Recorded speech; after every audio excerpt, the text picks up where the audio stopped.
Welcome everyone. Good evening. My name is Mark Howden. I'm the director of the ANU Institute for Climate, Energy and Disaster Solutions.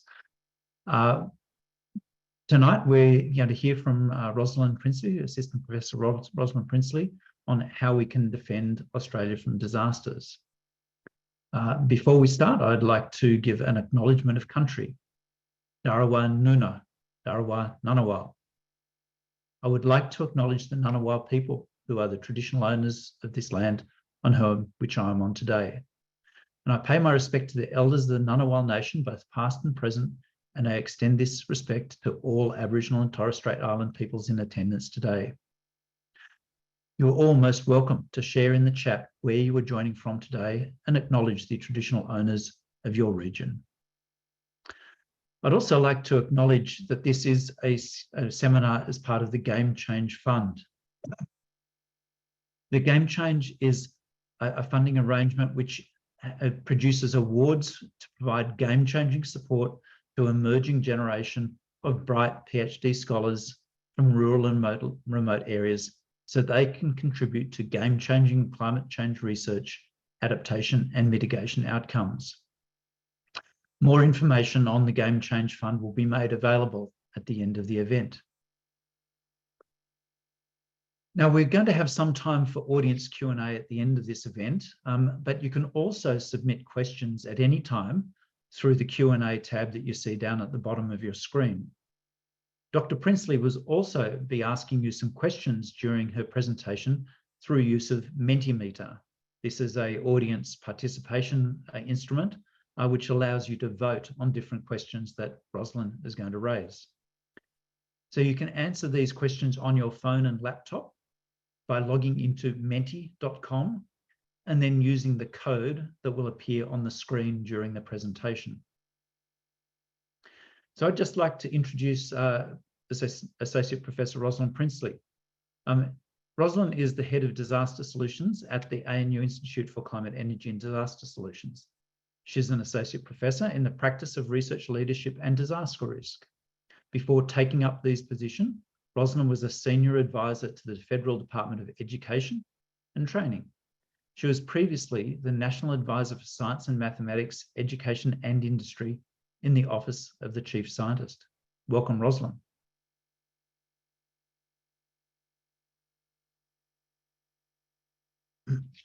Thank you, Mark. Should I start now? Yep, go for it. Right, I'm just going to share my screen, everyone. Oops. And so it's not coming. Yeah. Sorry, we're just having a few technical issues. We're just about to share my screen to show you the presentation. Oh, okay. So, oh no. No, sorry, not working. It was working, but it's now not working. For some reason, there we go. Okay, that's working. So I'm going to talk to you about why we need to think differently and how we can use that different and more transformational thinking to defend Australia from disasters.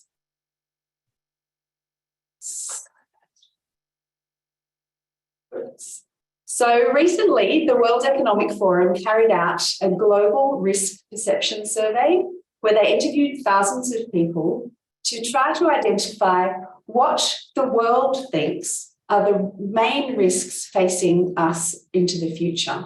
They looked at risks in both the short term and the long term and identified that natural disasters and extreme weather events are definitely the second most severe risk in the short term, but that failure to mitigate climate change, the failure of climate change adaptation, and natural disasters and extreme weather events are the most severe risks in the longer term. And we're thinking here not that long, like 10 years.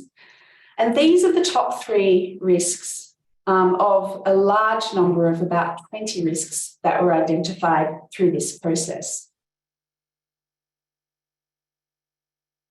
And so I'm going to talk to you today how we can address those risks and how we can prepare to win a war on climate change-fueled disasters.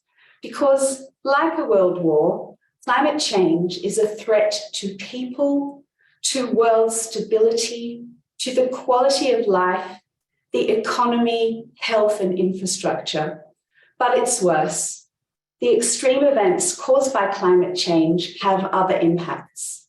For example, the 2019-2020 fires doubled Australia's greenhouse gases, reopened the hole in the ozone layer, killed or displaced 3 billion native animals, burned areas the size of Belgium, and the smoke from the fires polluted the air over eastern Australia to the extent that people could not go outside and thousands of people were hospitalised.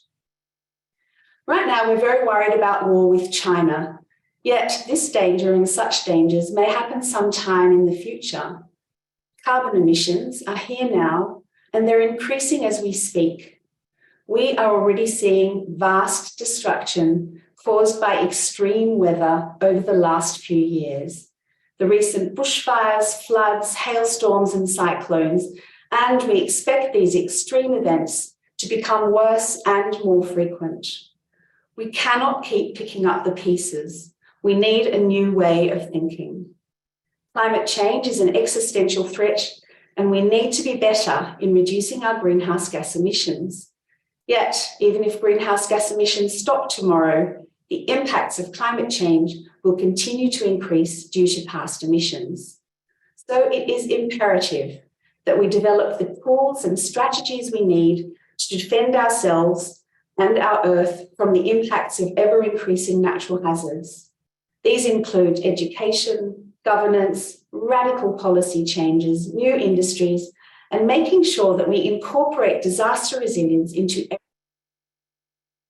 My focus today, however, is how can we make sure that we have modern and effective weapons and tools that we need to prevent and defend ourselves from disasters. Catastrophic disasters are here, they're getting worse, we're not planning for them, we really have to. We can, and it's very urgent. So I'm going to talk to you today a bit more about climate change, what this means for disasters, and how we can defend our country. So most of you, I think, would be aware that we now have record levels of all greenhouse gases, and unfortunately, we're likely to have further records broken in the coming years. Now, if you look just at carbon dioxide in this blue line, you can see back in the 80s, we were down in the 340 parts per million and lower.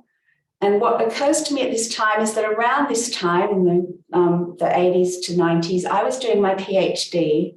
And I was doing my PhD on photosynthesis, and I was daily measuring CO2 concentrations, and it was down around the 330, 340 parts per million. And just in my lifetime, it really terrifies me to think how much it's increased. So this isn't something that's going to happen in someone else's lifetime. This is happening in our lifetimes now. As a result, global surface temperatures increased by around 1.1 degree, and Australia has already warmed on average by about 1.44 degrees centigrade.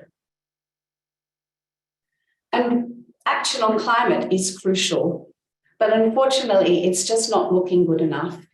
So an organisation called Climate Action Tracker, which provides independent scientific analysis to track progress towards the globally agreed aim of holding warming well below 2 degrees and try to limit it to 1.5 degrees, shows that nobody is actually doing enough.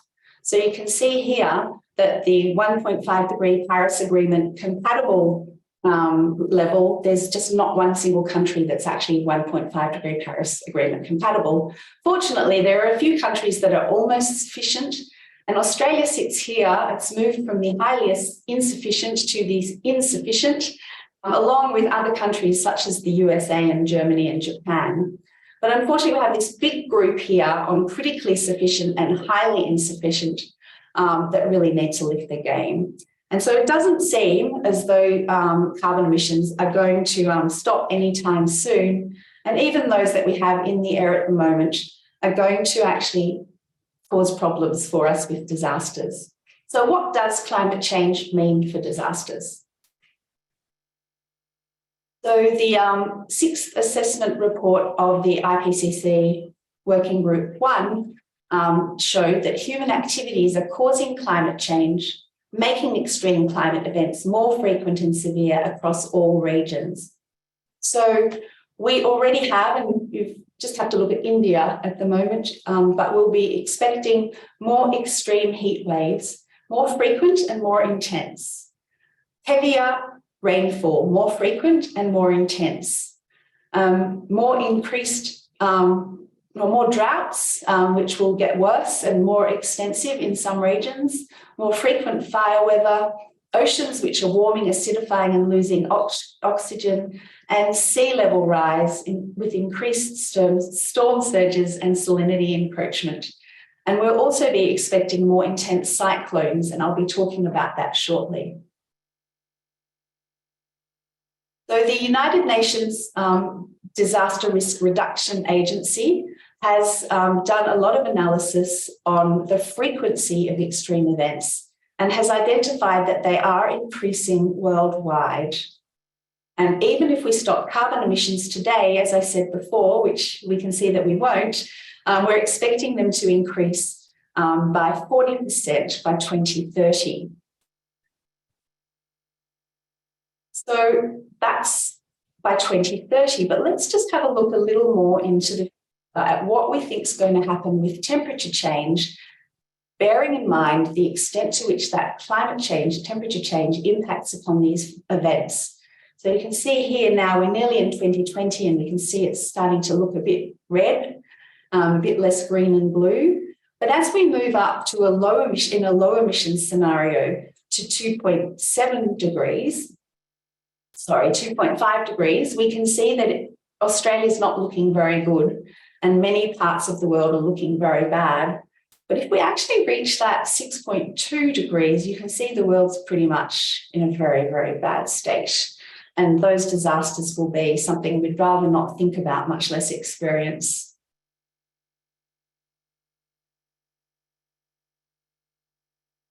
Oh, there we go.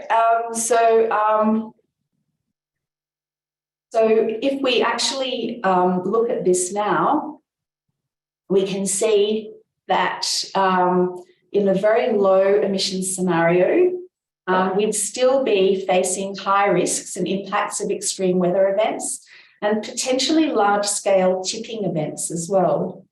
But as we go up to the higher temperature scenarios, you can see that we'll get quite severe, very high risks of very extreme weather events and of large-scale singular events as well. So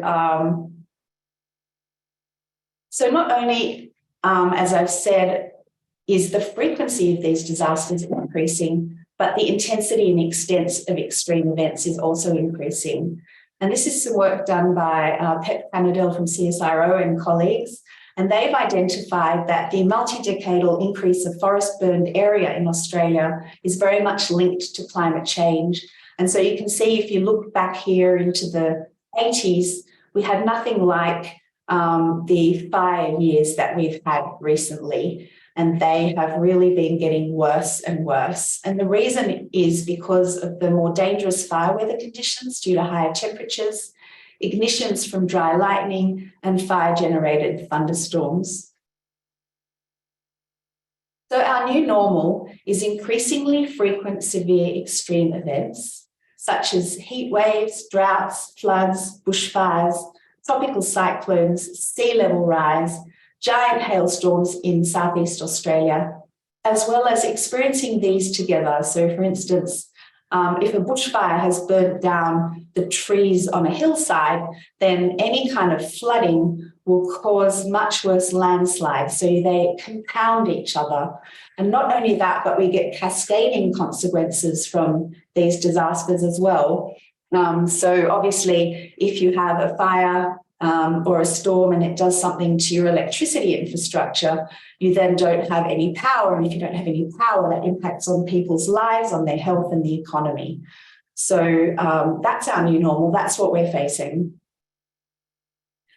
So before I go on, I'd like you to go to your Mentimeter that Mark mentioned before, and hopefully you've already logged into menti.com, menti.com. And if you put in the code up the top here, 6302 7038, you'll be able to vote for identifying, given the scenarios I've just talked about, the percentage of Australia's disaster spending that goes towards preventing these types of disasters. We'd really be keen to hear what you in the audience think is the percentage of Australia's disaster spending that goes towards prevention. That's prevention as opposed to cure. And by cure, I mean picking up the pieces and helping people to recover after there's been a disaster. So I'll just give you a few minutes to get into this Menti. Once you're into it, it's actually pretty good fun because you get to see what you think, but also what everyone else thinks about this topic. And I'll be really keen to see your responses. So we can see as we're watching the responses here that people are down the bottom end, not the top end of the percentage of Australia's disaster spending that's going towards prevention. And I'll just give it another few minutes because so far only 40 people have responded, and I know we have a lot more than 40 people in the audience. So I'll wait a little bit longer and see if anyone thinks that more than 50% of Australia's disaster spending goes towards prevention. We're getting close to that 50% mark, but we haven't quite reached it yet.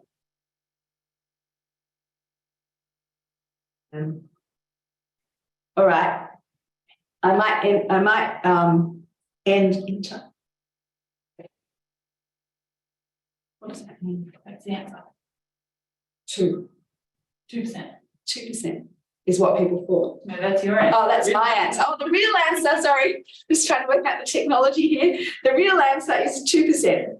So, hang on, I'm just getting some technical advice here.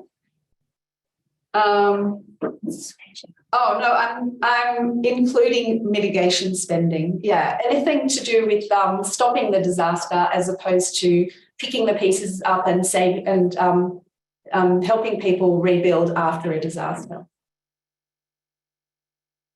Okay. Okay. So let's keep going. That was really helpful. Thank you, everybody.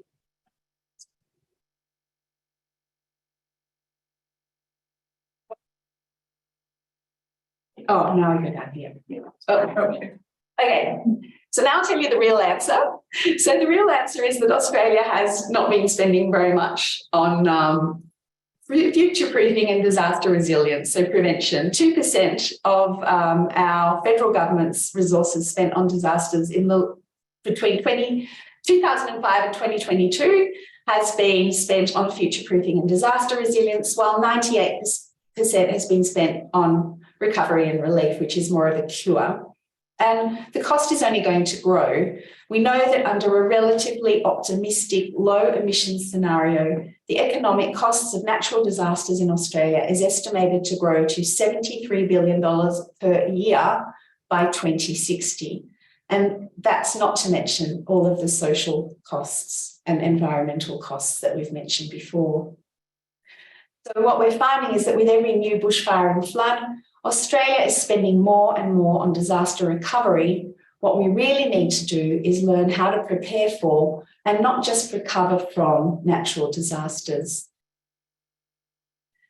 The Australian Prudential Regulatory Authority has warned that Australia must spend $3.5 billion per year to limit damage from climate-related natural hazards. What they suggest is that responding to disasters such as bushfires after the fact is likely to cost 11 times more. So fortunately, recently the federal government has announced a new fund called the Disaster Ready Fund, where we're looking at spending, and we've started already, spending $1 billion over 5 years on preparing for disasters. And this is a very welcome initiative. Just really does make me think, though, about the $368 billion being spent to 2050s, averaging nearly $14 billion per year on the AUKUS submarines. And of course, the AUKUS submarines are really important for our security, but I do wonder about where is the comparable investment from government in the new technologies that can protect our country from natural hazards? And should we be spending more to assure the safety and security of Australia from these natural hazards? So now I'm going to ask you again to look at your Mentimeter. All you need to do, it should be popping up this new question. Thank you. The new question, which is, what do you think after what I've just told you and what you know? How optimistic are you about our ability to deal with disasters? Do you think we know how to stop them, how to prevent them? How optimistic are you that we can prevent them? So if you could vote, that would be really helpful. There was a question, Roslyn, about was the 2% figure before based on a Deloitte report? Yes. Yes to the audience. Yes, the question, the 2% figure before was based on a Deloitte report. So we have 42 people have responded. We're not looking too optimistic. We're a little bit optimistic. We're not completely pessimistic, which is good. So keep thinking about this as we go forward. And we'll ask you the same question again after I finish talking, and we'll see if you have the same view.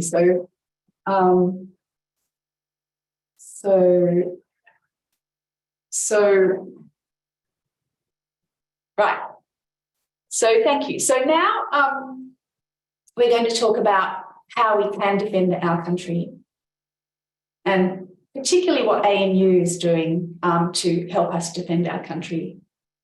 So the first thing I always think about is, what is the best way to make sure that the most number of people are safe? And people will probably know, who are familiar with this field, is that disaster risk depends on 3 main things. The first is the likelihood, severity, and frequency of the hazard. The second is the exposure to the hazard. And the third is the vulnerability to damage.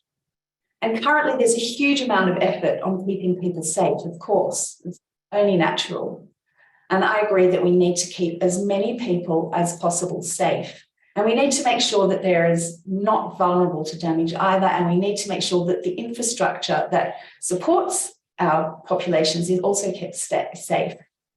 And so there's a lot of emphasis on early warning systems, which makes a lot of sense. But I do wonder about if we could actually stop the disaster or prevent the disaster happening in the first place. That would keep the people safe. It would keep the infrastructure safe. And so that, to me, is the first priority. And the first thing to think about is all the ways that we can think about to stop the disaster happening in the first place. And of course, that's not always possible, but maybe it's more possible than we think. Second, if we can't do that, is can we reduce the intensity of the disaster?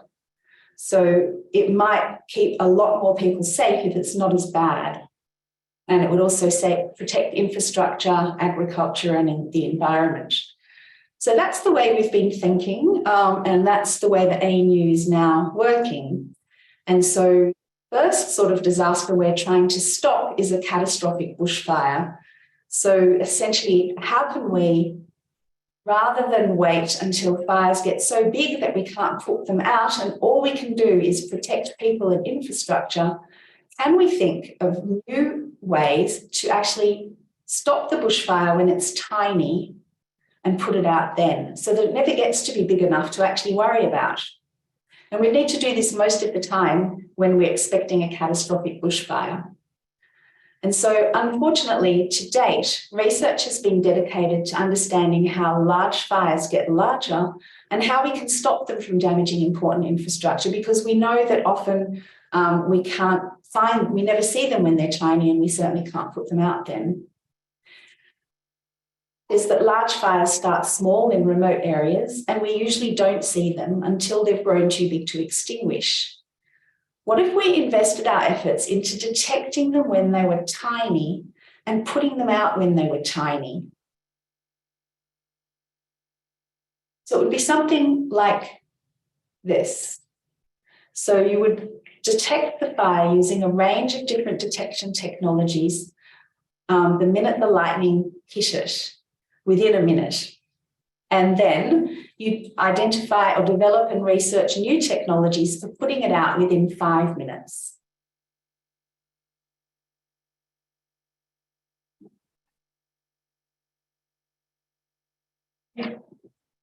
And so the way ANU's looked at this is by turning our thinking upside down. And we've thought we have so many smart people in this university doing so many amazing things from all different disciplines. How can we harness those skills and that experience to address this issue of identifying a fire within a minute of ignition and putting it out in 5 minutes? So we've brought together scientists from astronomy and space science, from computer science and AI, from sensor technology and the Internet of Things, from computer simulation and mathematics, autopilot software, robotics, computer science, and engineering, and we've brought them together with bushfire and environmental scientists and practitioners and UAV manufacturers. And we've come up with the ANU Bushfire Initiative, which looks at how we can actually reduce the risk through ecological approaches, how we can identify which lightning strikes are actually going to start a bushfire, how we can detect an ignition within as close to a minute as possible. And we've been very fortunate that Optus is supporting our ANU Optus Bushfire Research Centre of Excellence, which is a 5-year research centre of excellence, trying to identify if we can, trying to test all different technologies to detect ignitions very early.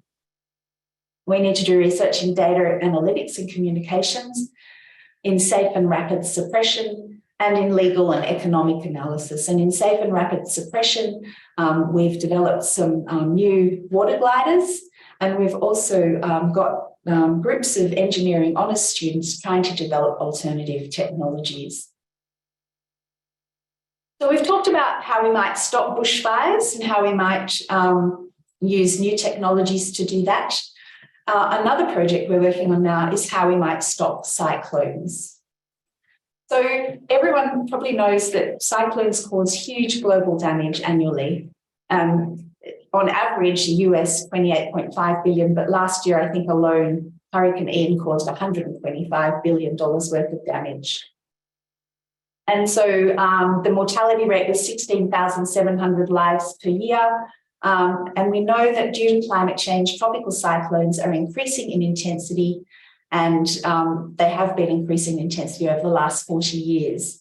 Australia in particular is expecting increased intensity, increased proportion of the strongest tropical cyclones, increased intensity of landfalls for eastern Australia and further south as well. So we'll be seeing cyclones move southwards where there's more population, increased rainfall and increased winds. So can we stop them? Well, we certainly think it's worth a try. And we've looked at a whole range of different interventions, including cloud seeding, ocean cooling, high altitude particles, and aerosol injection. And we're now working closely with international experts to better understand how cyclones form, because if we can understand it better, we can understand the best way to intervene and stop them and reduce their intensity. We're also thinking very hard about, if you do stop a cyclone, what are the ecological side effects? Are they good or are they bad? And we really need to understand that better as well. And also who will decide to stop the cyclone? And so the governance issues here are really important, and we're also researching those. So let's talk now about floods. We've heard a lot about floods recently because of the pretty much disastrous floods we've had over the last year or two. How can we reduce flood risk? Can we stop floods? Perhaps not that often. Can we reduce their intensity? I do think we can. And at ANU, we're working on looking at nature-based solutions for flood mitigation, both to reduce flood risk, but also to maintain and restore catchment ecology and biodiversity, which can make our whole catchment more resilient to disasters. Nature-based solutions, and how do they impact on flooding? So nature-based solutions can be wetlands, which can store flood water and detain the flood. They could be reforestation, which can reduce the flood. There could be sponge cities, which can increase permeable urban areas. And they could be paleo channels to divert the flood away from where we don't want it to go.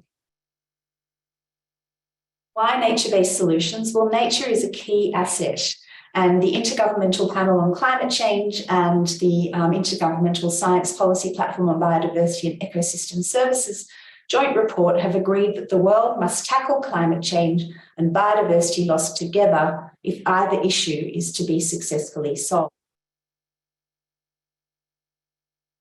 And why nature-based solutions to floods? Well, there has been a search for innovative solutions to manage natural systems and to work with nature rather than against nature when we're thinking about mitigating against flooding.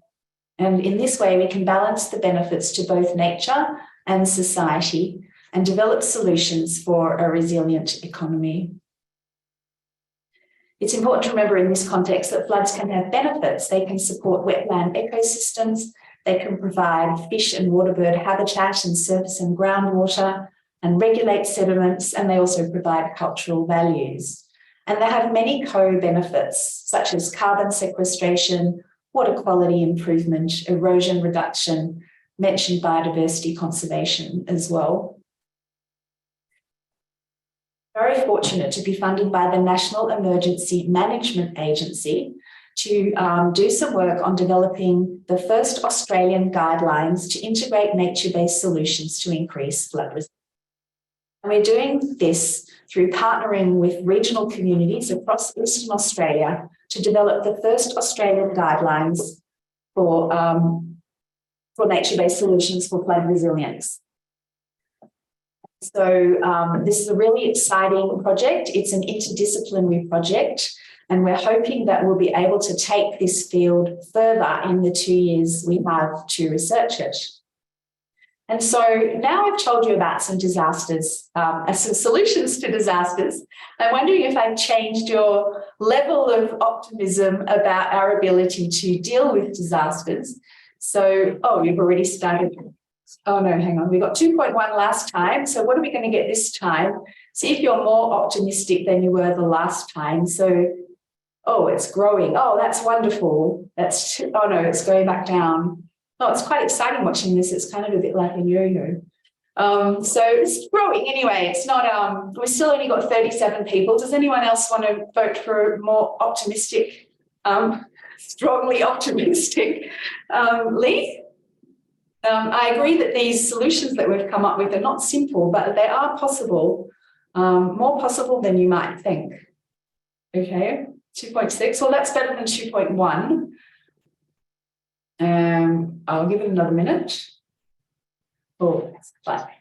Move on. Okay. And there's another question as well after this. Thank you for that answer. We'd like your input onto what we can do to better deal with disasters. So have you or your community or your friends or your colleagues come up with any, or have you seen something somewhere else that we think would help us with a new disaster solution that we haven't spoken about yet today? So this is where you get the chance to input your ideas or your thoughts, or even if you don't have any actual thoughts at the moment, you can tell us if you have any ideas about what you think might work that we could try here at ANU. Or we could get some researchers to try. So, yeah, I'll just give you a few minutes to input your responses, and then we'll come back to your ideas during the Q&A. You want to watch things? Oh, okay, while you're doing that, I'm going to go on to my next slide. So as I said, we are doing our best at ANU, and we did get an increase in optimism of 0.5, which I thought was a good start. But we do need further national and global action. I believe that on our own, even if every university in Australia was working together on this, it would be a really hard job, but it's a job that's really worthwhile. So I don't think we can succeed alone, but I think we can make a lot of progress on our own. But in essence, this is an issue of national and global security. And we are very fortunate that Optus and ANU have supported our research for 5 years to develop and test technologies which can detect bushfires when they're tiny. We still need more support, for instance, to develop much better solutions for putting them out within 5 minutes. We're grateful to the National Emergency Management Agency for their support of our research for 2 years on nature-based solutions to floods. And we think that we could really expand on this if we had more funding, obviously, but if we had some kind of national approach to looking at the impact of nature-based solutions on floods. ANU's support for our cyclones research is essential, and there's a huge amount we can learn about cyclones and how to intervene in them if we could all work on this together. So this short-term funding is essentially a drop in the ocean compared to what is required to avoid tens of billions of dollars annually of disaster relief. And so what I think my question now is, where is required by both the public and private sectors to develop these new technologies and approaches to defending our country from climate-fueled disasters that can match the other kinds of defence expenditure that we make in this country to secure our country? We'll go back to the Mentimeter to start looking at some suggestions, and we'll go back to Mark, who is going to facilitate this session. Thank you, Mark. Perhaps we'll start while we're waiting for Mark to come back. We'll just look at what some of the answers have been. So far, we have 41 answers, and spend more time and effort implementing mitigation and prevention than we do now. That's a good suggestion. Accelerate the energy transition. Yeah, that would help. Mark, did you want to take over now? Yeah, look, I can do that, and we can see some of these answers popping up, and you can scroll through them perhaps later. But at this point, we've got a bit over a quarter of an hour to do some Q&A, and before we go into the only 3 questions on the screen at the moment, so feel free to put your questions in there and also vote up and down other people's questions, so you can get a priority sort of question coming through. So just before we go into those though, Roslyn, you mentioned that we're actually only spending around 2%, and the broad sample from this audience sort of knew it was around about that. What do you think it should be? And a 2% spending on prevention, what do you think it should be as part of the plan? I personally think we should try and reverse it, because I think if we spent the required 3.5 billion or more, as recommended by APRA, we would find that we would have to spend less on recovery, because we would be increasing our preventative measures and solutions to reducing the risks of disasters. So I don't know the correct percent, but I'd like to see it switched around if we could. Okay, so there you go. So looking at the sort of questions, so we've got a few sitting up here. Dom Hayward's question is on the top. So how might we be able to persuade governments and organisations balancing the risks from climate change to instead move towards a focus on risk of transitioning to a low greenhouse gas profile? So what's the balance between prevention and cure? Just to say the how can we actually persuade governments of that? Oh, to actually prevent, not just cure. Well, I'm hoping that some of these arguments would help, but I think we need to do a lot more, perhaps lobbying, get the community first to better understand that it is possible to prevent, and that we don't always have to rely on you know, people being rescued at the last minute and having their houses destroyed and that sort of thing, that we can actually stop some of this happening by taking the right sorts of actions. And I think if the community can understand this and press for a lot more, it would hopefully encourage the government to do something about it. Because it seems to me that we're just in this cycle at the moment of one disaster after another disaster, and we still haven't even got all the people that were had their houses burned in Malakuta, for instance, haven't been able to all return to some kind of place to live. Similarly with the people in Lismore who were flooded, and it's a long time to wait, and it's very, very expensive. And so there needs to be just a lot more investment in prevention rather than cure. And so, sorry, the question wasn't how do we get that? I think we just need to make sure that the community really understands that and starts to really push for it, because in the end, politicians will respond to community pressure.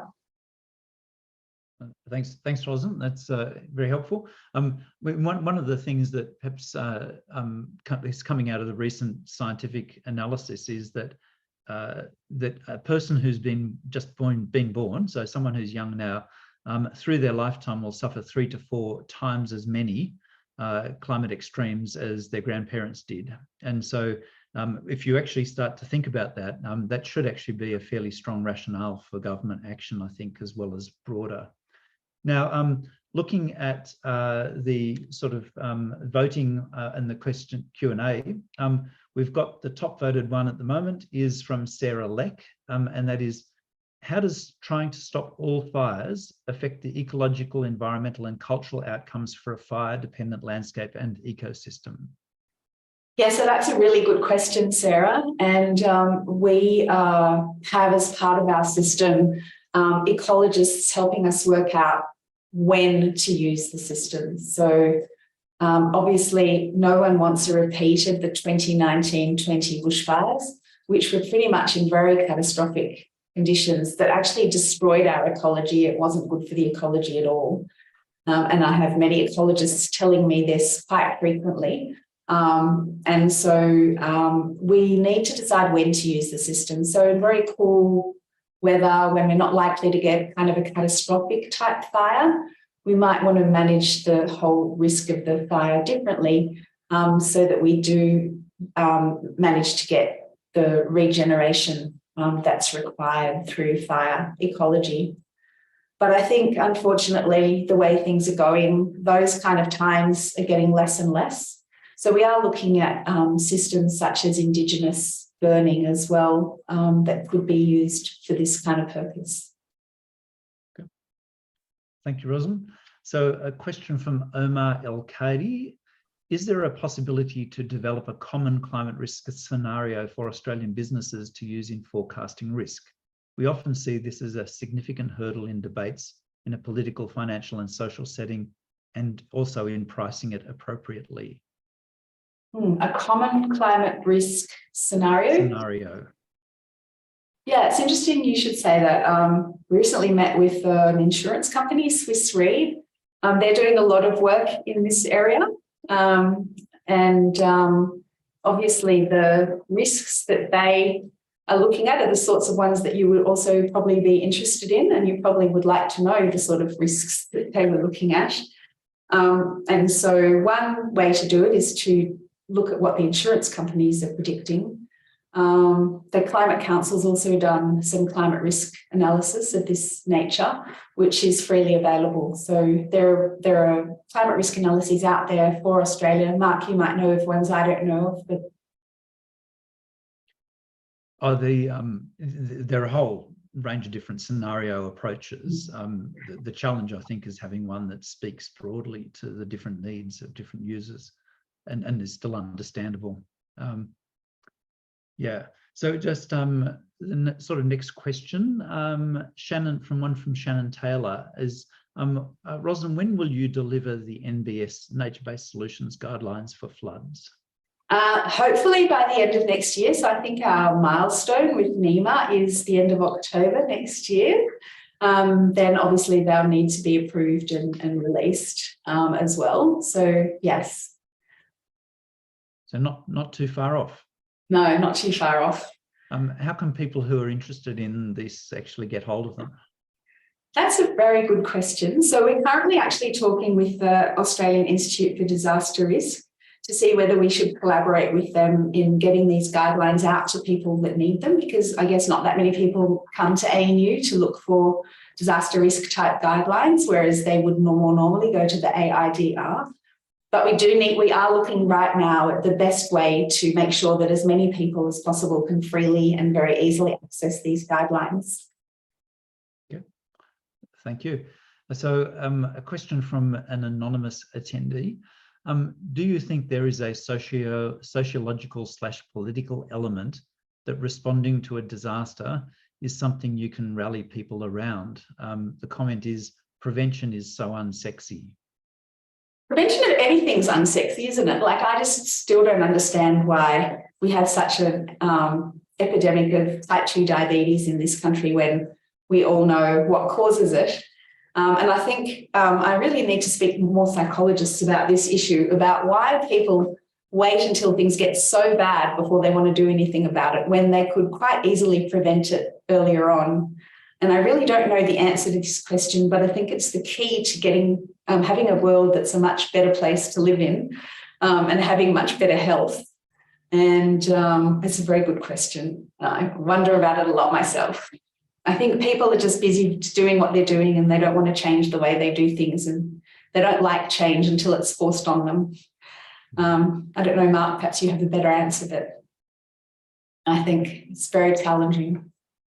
Yeah. Look, I guess one of the things, of course, is that if you're very effective at prevention, the disaster never happens. And so some people say, well, why did we spend the money? Because nothing happened. And so yeah, it's a slightly weird but argument that I've seen in the media. I've seen that as well. And I think we need to have some kind of, what would have happened if we didn't, very convincing what would have happened. But yeah. It's good. And just there was a previous question from Omar about scenarios, and Annette Hirsch has commented in the chat that there is the National Climate Risk Assessment underway, which is a slightly different beast than I think what Omar was asking about, but it's good to let people know that that is happening. Yes, I was going to mention that actually. That's really a good point. Yeah. Okay. So our next question is from Alex Perlinsky. The question is, what do you think is the biggest non-political barrier or challenge to tipping the balance of spending towards prevention? And you might have covered some of this before, but the non-political one. I mean, I think one of the biggest non-political ones is kind of like a social one that we've discussed, which is, if you are a person who has just been flooded or just been hit by a bushfire or a cyclone, you want someone to come and rescue you. You don't want to start thinking about the next time it might happen and what you'll do then, because you're so preoccupied with what's happened now. And if you weren't involved in the disaster, then it doesn't really affect you, so you don't really care anyway. So I think it's a bit like there's a lot of the social issues that we've already discussed. There are, of course, the technical issues. I think it's really challenging to do the sort of research that we're doing, like even trying to identify a lightning ignition in remote bushland within a minute. It sounds very straightforward, but actually once you start trying to do it, you realise it's technically very challenging. In fact, one of our researchers said, I'd rather be asked to fly a rocket to the moon than try and do this. I think I could do that more easily. So it's very challenging. Also understanding how cyclones start. That in itself, we have Lynn, who's our cyclone researcher here, is putting a lot of effort into trying to understand that through very complex physics and modelling. And so trying to understand that is hard enough, and then trying to work out how to intervene. We have some really good ideas on that, but that's actually pretty hard as well. So that's why I think we need all the best brains to be put together in the world, with all the best capabilities and technologies and skills and experiences from different disciplines to try and address these technical problems. Okay. So thanks for that. So just there's a question here coming from Shima Farazmir, apologies for any mispronunciation, because it wouldn't be, it wouldn't be a sign of the times if we didn't have a question on AI and perhaps ChatGPT. So the question is, my PhD thesis is about developing an AI-based model for disaster management. How can I get it implemented in real-world disasters after finishing? Oh, that's a nice idea. We were just talking about using AI. I'd love to hear more about your PhD. I can't really answer your question unless I knew more about specifically what you're doing. So feel free to send me an email and we can catch up. I don't know, to be honest. The best way really is to work with the people who are responsible for managing disasters. So the fire services, the SES, and those kinds of organisations. They're a bit different in each state. But I'd happily talk that through with you. Fantastic. So one of the things, of course, just because we're heading towards the end here, is that we've got a whole series of suggestions from the audience as to some of the things that people could do. And I'm just wondering, just in the last few minutes, whether we put that back up on the screen and perhaps leaf through a few things. So I think if perhaps Renee, if you want to highlight a few that you've identified, but in particular touching on some of the contributions that people have been made about sort of community responses. And Roslyn, if you want to respond to those ones that pop up on the screen. Sorry, hang on, I've got some technical advice here. Just because anything they find interesting, Renee hasn't been able to go through them. So okay, sure. Okay, Renee hasn't been able to see them, so I've just put them up on the screen, so hopefully people can see them now. And so perhaps I'll just shoot. It's really hard for me to read them all right now, but there's one here about providing communities with evacuation points supported by solar energy and batteries to better survive bushfires. Really good idea. And I know that we have researchers such as Jeremy Smith in our engineering department that's looking at these kinds of alternatives. We have a holistic approach to deal with climate change, to think about the root reasons and balance human sustainable development and nature. Yep, that's what we're trying to do. And I think others are trying to do. It's actually, this is actually really quite difficult to do when you start to actually try and do this in a multidisciplinary way. It's extremely complex and probably extremely worthwhile as well. Collaborate with the private sector to develop relevant products to reduce climate and nature-related risks to individuals, communities, and the economies. I think it's a really good idea. Like I said, Optus is collaborating with us on developing or supporting the development of these detection technologies. We also have looking at the bushfire rapid suppression technologies. We have companies such as Raytheon and various drone companies working or sort of advising our students on how they might do this. And I think there's a lot more opportunity here. We're working with various water engineering type companies looking at nature-based solutions as well. And maybe just one more, do we think? Yep. And then we go to Tim. Look, create better predictive models that will indicate future disaster hotspots so we know where to prioritise action. So I'm really sorry we haven't got time to go through all of these, but I'm finding it really interesting. And we can keep these, and they've been really helpful to us. Marine cloud brightening is another one that we're very interested in as well. So thank you very much, and we'll be going through these with a fine-tooth comb to pick out the ones that we really want to follow up. So thank you. So thanks very much, Roslyn, for your presentation and for responding to that quite varied set of questions coming from Q&A. And in the last few minutes of this session, I'd just like to introduce Tim Langford, who's the Development Manager from the ANU College of Science. He's going to provide a bit more information on the Game Change Fund. So he works with donors, ANU researchers on sustainability, climate, and energy projects at ANU. He's worked closely with the Game Change Fund lead donors, who very generously kicked off the Game Change Fund, and is in the process of creating something which is meaningful to the donors, but also valuable to the researchers and more broadly. Tim, if you want to take the stage. Yes, thank you very much, Mark, and thank you, Roslyn, for that presentation, and for the attendees of the webinar that came up with so many amazing suggestions. Look, the Game Change Fund currently supports 3 PhD students studying vastly different things and at 3 different stages of their research. Some eagle-eyed webinar attendees may have seen the previous Game Change scholars on earlier webinars, and we look forward to an update from them later on in the year. Going forward, we'd like to extend the reach of the Game Change Fund to cover master's students as well. That will provide a really direct and clear pathway to postgraduate study for some of these people engaged in these really interesting areas of research that need shoulders to the wheel. Now, to do that, we need some support, and we're seeking support from new and existing donors.